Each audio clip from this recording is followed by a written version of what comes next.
What we're going to do is we're going to do some review and answer questions from chapters 5 and 6, and we have some copies if anyone needs copies of the questions. This sheet is actually chapters 3, 4, 5, and 6. It's front and back, but we're going to be answering questions mainly on chapter 6. So really the back side of that sheet. Any hands that go up for anyone that needs a copy of this up here at the front? So we'll be right there. Okay. Does anyone have a marker placed on what question we left off with and who was the last one?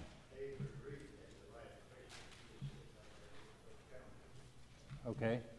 And do we know what question it was that we left off with? Are we starting with chapter 6? No. We haven't answered any questions on 5?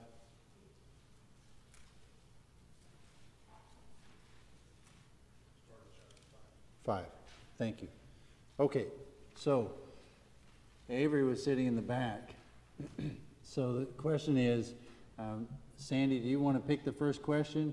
Are you going to pass? Okay, so we're going to come to the front here to Bill Grimmett, and if you'll take the first question with chapter 5. What was the complaint brought forth by the brethren at this time? They were usury was the name of the charge of interest. Okay. And number 2. How did Nehemiah feel about the complaint he heard? He was angry. Yes, very angry. Okay. And number 3. What did he do about it? He brought charges against the nobles and officials. Okay. Number 4. How did they respond to his rebuke? They were speechless. Okay, nothing to say. So number 5. What were they told to do? They were told to restore to them their land, their vineyards, olive groves, and their houses, money, grain, wine, and oil. Okay. And number 6. What else did Nehemiah require of the priests and oath of them that they would do according to the promise? Very good. And number 7. How long did Nehemiah serve as governor? 12 years as governor. Number 8.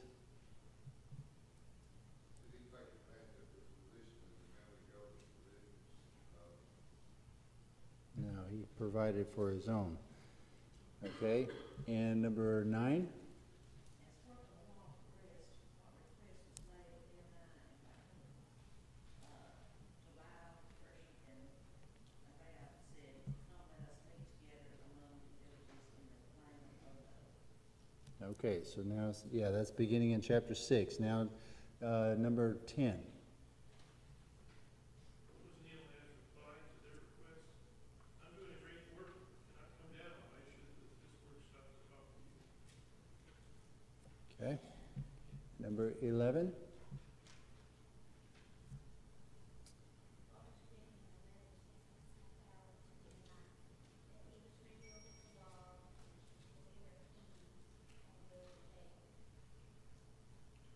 Okay. So really a sense of rebellion is reported, you know, that he's rebelling against the authorities. Okay, and then number 12.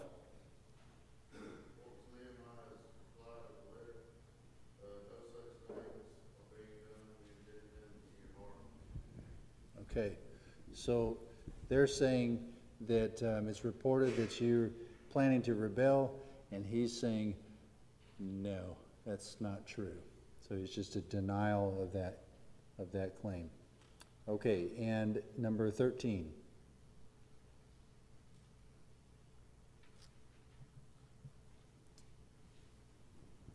We gonna come all the way up? We coming to the front here? Okay. Number 13, Brady. You number 13?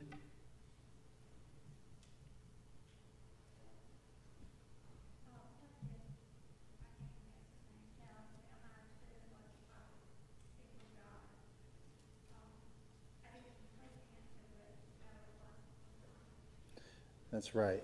And so this is Shemaiah, and he's telling Nehemiah to come to the temple and to hide because they're threatening his life, okay, that they're going to come kill you. So come with me to the temple and hide, okay? And number 14. Thomas. One had Tobiah and Sanballat hired him, they might have an occasion for an evil report. Okay, good. And then number 15. Was there also a prophetess involved? Yes. Yes, what was her name? Did you catch Noadiah is her name? Okay. And then number 16.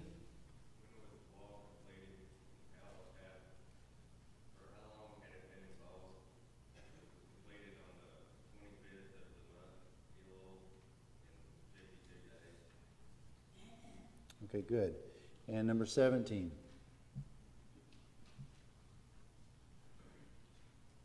During his days, there were letters written to the children of Judah and respond for what purpose?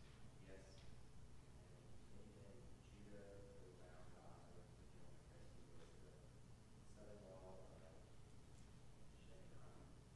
Mm-hmm. his son was married his daughter. Okay. All right. And number 18.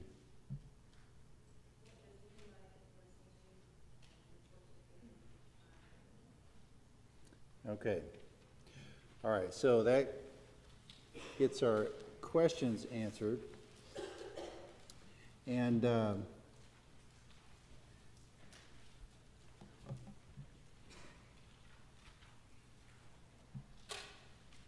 so now we continue forward, but let's, this is kind of a break point right here. And so we want to take just a brief moment to consider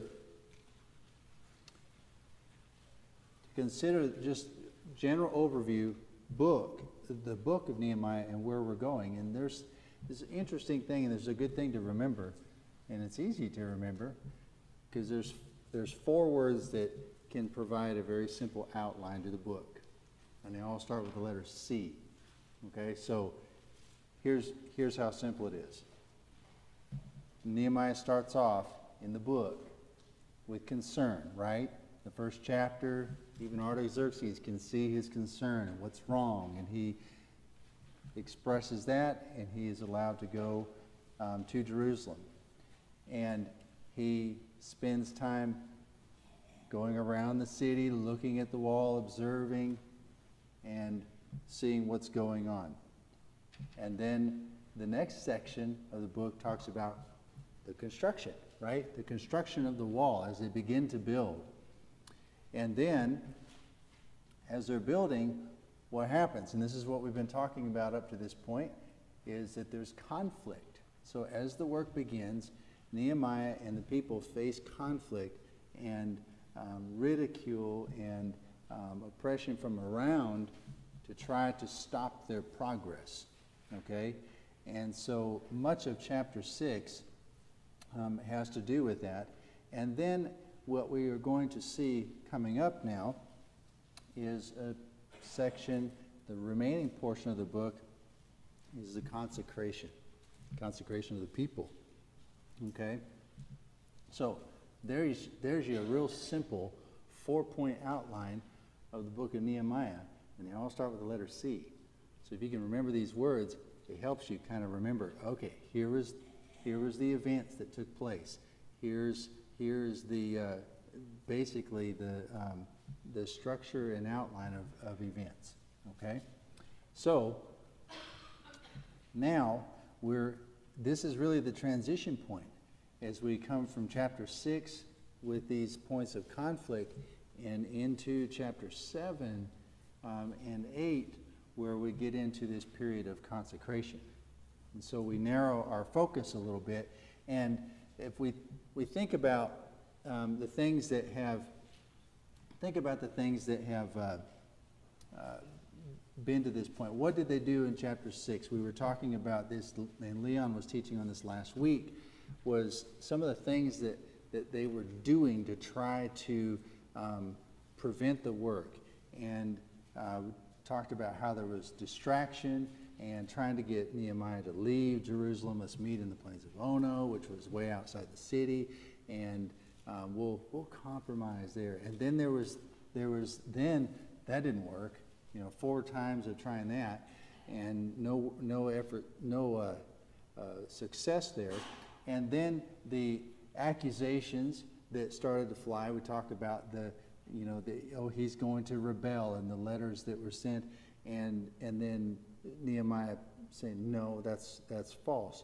And then the fear that was that they tried to instill into Nehemiah, and that was with Shemaiah, and saying, come to there's going to be an attempt on your life. They're going to try to kill you, and there's all this fear at that point. And then at the end, look at the end of chapter 6. So, verse 19. Also, they reported his good deeds, talking about Tobiah. They reported his good deeds before me. And then they were reporting everything that Nehemiah said to Tobiah. And so there was this alliance that they had with Tobiah, some of the people, and through marriages and family relationships. But then Nehemiah's having to hear all these great reports about them. And there was a certain number of people that were kind of intrigued and sort of impressed with Tobiah for various reasons. But all those things were really tools of Satan. And that was the point that Leon was making last week. And these are things that are, pull out all the stops, because the enemy doesn't have any truth. And this is what he's got to depend on, are all of these other measures that are evil. So Nehemiah resisted all of those things.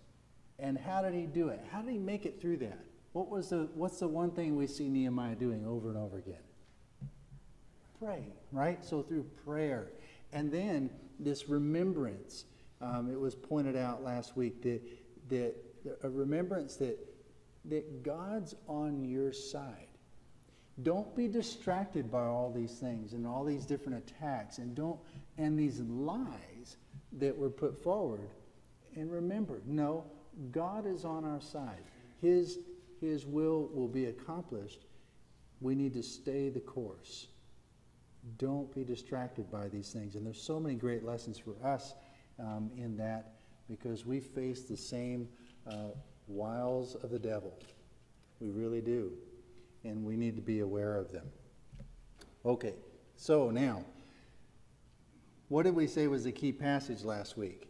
Was chapter 6 and verse 15, the wall finished on the 25th day of Elul in 52 days. So the wall was finished. Nehemiah had come to do what he set out to do, and there's a reconstruction of the walls, and it's accomplished. Okay? So this was as it was pointed out last week, this was in the fall of the year, about the month of September. The year is 444 BC. Another easy thing to remember, 444, right? That's when the wall was completed. Okay, so now, it was completed in 52 days. How can you build a wall in 52 days? How was that done?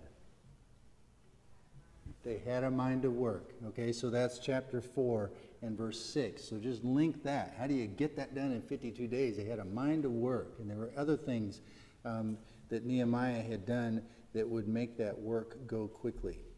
Okay?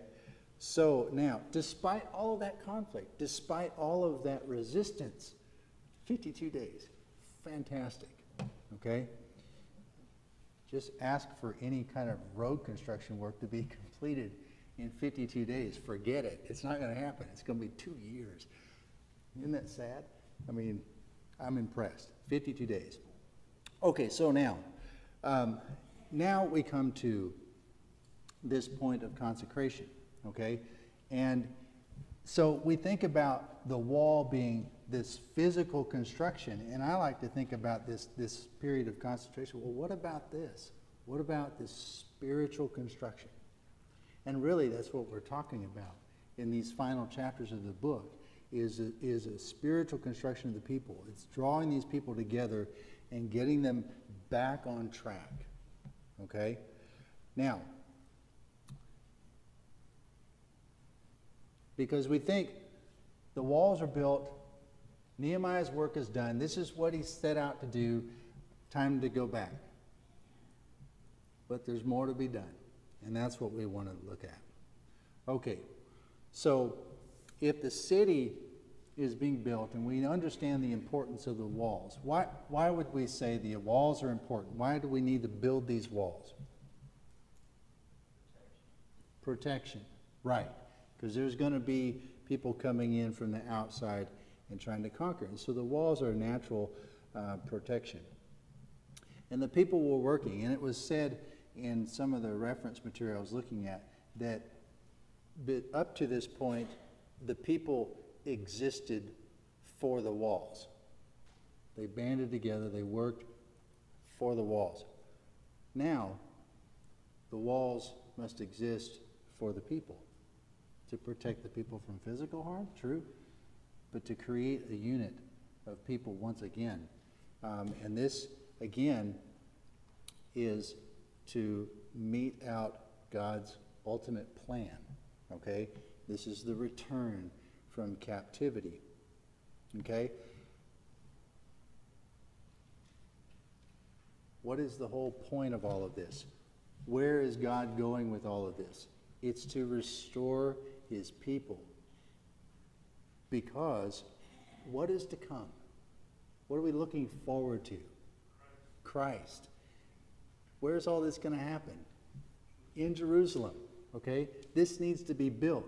The people need to be brought back here. This time of punishment and judgment that they had in the time of captivity has been accomplished.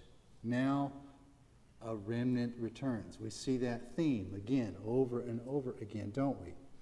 And so now we look here at this event of bringing the people back and building the walls and building the city and restoring, and we're going to see this coming up, restoring the worship.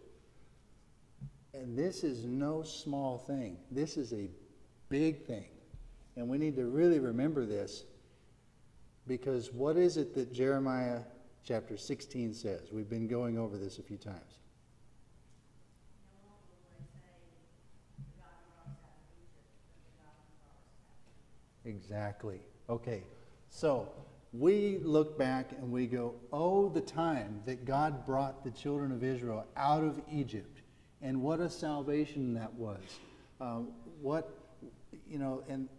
we're going to bring you to the land. And we use that over and over again, really in a type antitype of our salvation too, right? And that's right, and it's good, and it's a fantastic example of what we go through spiritually. But then in Jeremiah 16 it's saying, no longer will they say, as the Lord brought you out of Egypt. Now he's saying, now they're going to reference this return. Okay? So the days are coming, says the Lord, that it shall no more be said, the Lord lives, who brought up the children of Israel from the land of Egypt, but the Lord lives, who brought up the children of Israel from the land of the north and from all the lands where he had driven them. For I will bring them back into their land, which I gave to their fathers.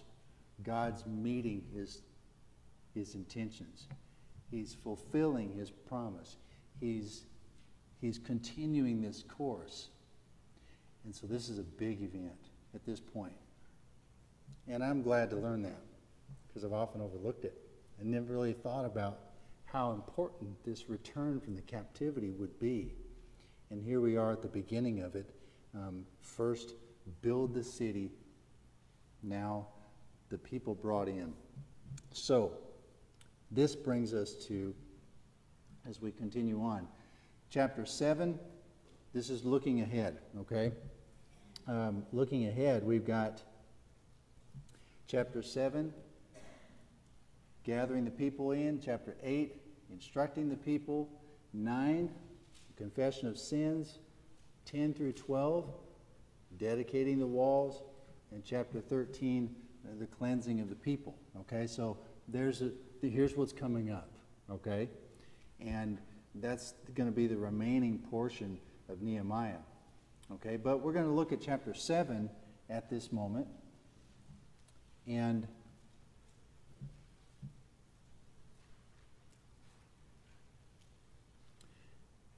here is, as it opens, then it was when the wall was built and I had hung the doors, and when the gatekeepers, the singers, and the Levites had been appointed, that I gave charge of Jerusalem to my brother Hanani. Where do I put the emphasis? Hanani. I'm going to try it that way. And then Hananiah, the leader of the citadel, for he was a faithful man and feared God more than many. And so, think of building this wall. We built this structure. That portion is accomplished. Okay? And now, if we stopped right there, what do you think would ultimately happen?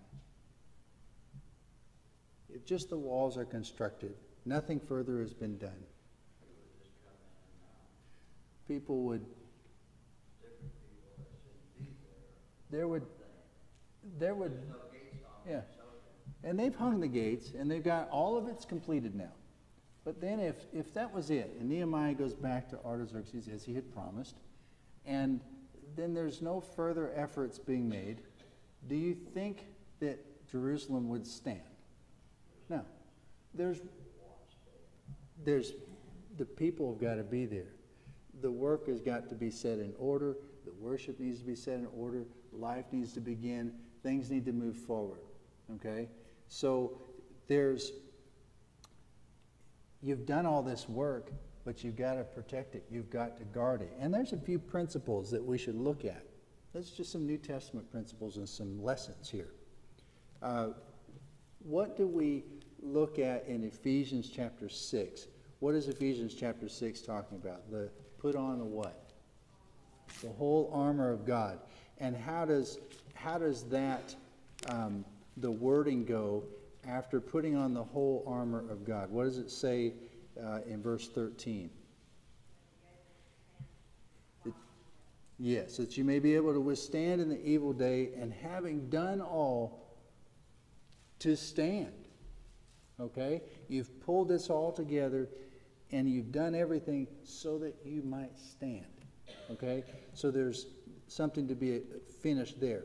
Now look at 2 John. In 2 John and verse 8. It talks about, verse 7 talks about deceivers who've gone out in the world. There is a deceiver, an antichrist. Look to yourselves, verse 8, that we do not lose those things which we worked for, but that we may receive a full reward. Okay? So, all the things that you've accomplished and what you've been brought up to this point, be vigilant. Be strong. Don't give up. Don't let all this go to waste. And those are some points, and I think that we have this principle here in Nehemiah. This work has been done, but there's more to lay. There's this foundation to lay. There's this spiritual foundation that's got to be established, and we've got to be vigilant, or this falls apart again. Okay? So what does Nehemiah do as a leader to make these things happen? And the first is enlistment of leadership, and that was important. And who does he establish? Hanani and Hananiah. Now, when did we first hear about Hanani? Do you remember? All the way back in chapter 1, when Nehemiah was still with Artaxerxes, cupbearer to the king.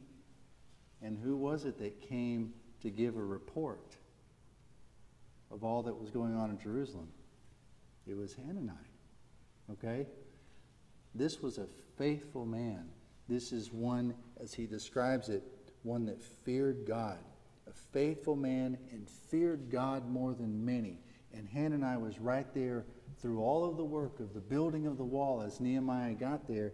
And he's proven faithful in all of this. And Nehemiah sets him up to have charge over Jerusalem. And Hananiah, the leader of the citadel, which was the palace in Jerusalem. Those men put in charge. Okay? So now, we have the leadership enlisted, the establishment of citizenship, and really this is what this next part is. Nehemiah goes and it says, verse 5, "Then my God put into my heart to gather the nobles, the rulers, the people, that they might be registered by genealogy." So Nehemiah sees the importance of let's gather the people, let's register these people, and let's bring them here. Okay? Now, what prompted that? What does it say in verse 4?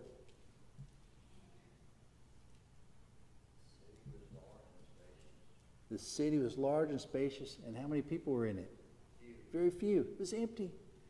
Okay? Time to fill it with the people. What kind of people?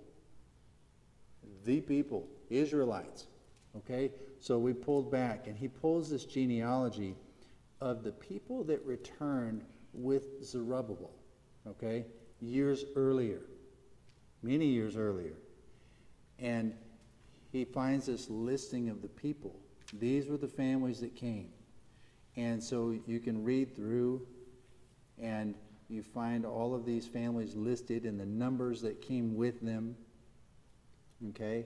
And you get down to, some of them were of the people of Israel. That's one category. Another category, there were the Levites in verse 43, the Nethinim in verse 46, and the families with them. Verse 57, the sons of Solomon's servants. Okay, those are listed. And then verse 61, and these were the ones who came up from Tel Milah, Tel Harsha, Cherub, Adon, Immer. But what does it say about them? But they could not identify their father's house nor their lineage, whether they were of Israel. That's interesting. They couldn't pin down their genealogy. Okay? Now, so what was the result with those that could not identify their genealogy? Oh, it's okay. You can come on in anyway. Right? No. They were excluded. You cannot be a part of this because you don't have evidence to show that you're of Israel. Okay? And there's a principle set forth there. Okay. So now, and then finally, there are people that contribute. Verse 70 and following, people that contribute of their monies to the work, and they gave to the work, and all of those, and that's what I'm saying here by encouraging worship. Those that gave to the work for things to be established. And so that was important. There's an important point here about purity at this point. we're bringing this back, we're restoring this, and we're coming all the way back, okay? This is a big restoration right here. Okay, now, yes? If I may, just to tweak one little point there. Mm-hmm. In verse 64, to follow up on those who did not prove their genealogy, what they're excluded from, these are excluded from the priesthood. Priesthood, yes. 65, priest portions. It doesn't seem that they were excluded from coming in, period. But because they could not prove their genealogy, they were excluded from the priesthood. So perhaps benefit of doubt is extended to their Israelites, but for sure they could not be priests. That's the thing that they're excluded from. Good point. Thank you. Yeah, so a good clarification there, that these people excluded from the priesthood from being able to serve in the house of the Lord. Thank you for that. Okay, so now, chapter 8. All right, so chapter 8, we are more specifically looking at restoration of worship. Okay, and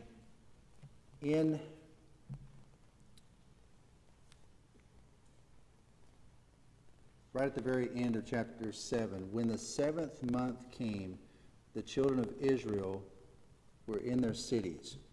Now all the people had gathered together as one man in the open square that was in front of the water gate. Okay, now I want to show you, let's take just a second here. Where's the water gate? You see the water gate here? I don't have my pointer ready. On the east wall there, where it says Ophel, there's approximate area of maybe where the water gate was. Okay? So just to give yourself a mental picture of where we are. All right.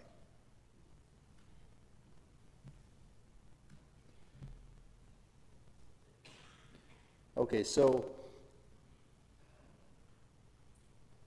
all the people gathered together, Watergate, they told Ezra the scribe to bring the book of the law of Moses, which the Lord had commanded Israel.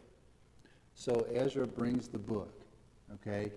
The book of the law of Moses, which would have been in what format? A scroll, right? Okay? So he brings the law before the assembly, and assembly of men and women and all who could hear with understanding on the first day of the 7th month. Okay? Now, the first day of the 7th month is significant because of what? I'm sorry? It's the feast. The Feast of Trumpets. Okay, so it's the beginning of the Feast of Trumpets. All right? And so this is the first day of the 7th month. What a time to begin a spiritual restoration in the 7th month, where you would have the Feast of Trumpets to start on the first day. Okay? Then what would follow on the 10th day of the 7th month? The Day of Atonement. Then what would follow on the 15th day of the 7th month? Feast of Tabernacle. Feast of Booths, right? So the 7th month is, we're in the fall, okay, probably October-ish in that time. The 7th month of the year, this is a big month. So Feast of Trumpets on the first day, Day of Atonement on the 10th day, and the Feast of Tabernacles on the 15th day. So here we are on the first day, okay?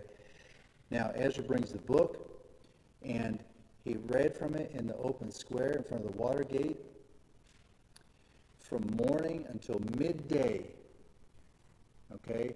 And all the people were attentive to the book of the law.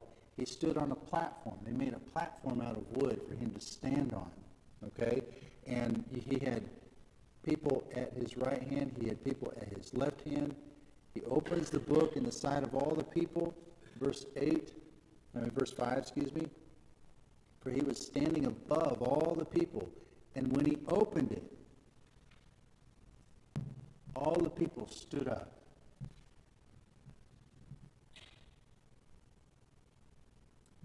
And Ezra blessed the Lord, the great God. Then all the people answered, Amen, Amen, while lifting up their hands. And they worshiped the Lord with their faces to the ground.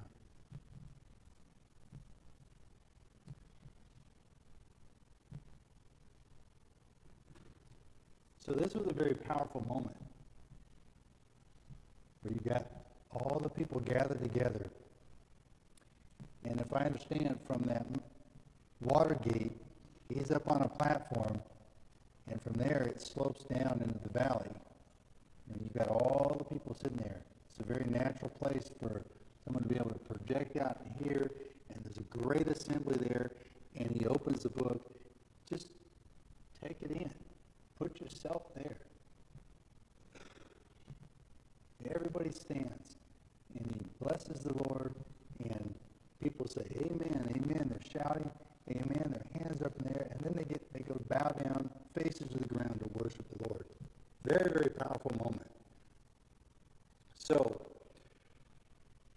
they read distinctly, verse 8. This is a key verse.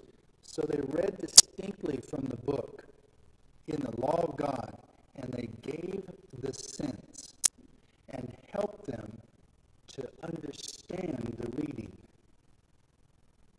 Okay? So, what does it mean by understanding? It helped them to understand the reading. Could it have been to help with some of the language? Could there have been some that didn't understand the language fully? That's a possibility. Could it be that they need to just give me some further explanation about, well, what does this mean when he says this? Yes, there would be explanation of that. But let's make sure you understand what the word of the Lord says. And there was a great effort in that regard. Now, so verse 9, Nehemiah, who was the governor, Ezra the priest and the scribe, and the Levites who taught the people, said to all the people, This day is holy to the Lord your God. Do not mourn nor weep. For all the people wept when they heard the words of the law. So they're very moved by this. I take this to be the same kind of response when people were cut to the heart in Acts chapter 2. The reading of the law, and they're realizing where they are and what they've got. We need to get right here. And that's the response that they have. But then Nehemiah and Ezra and the Levites are saying, Rejoice,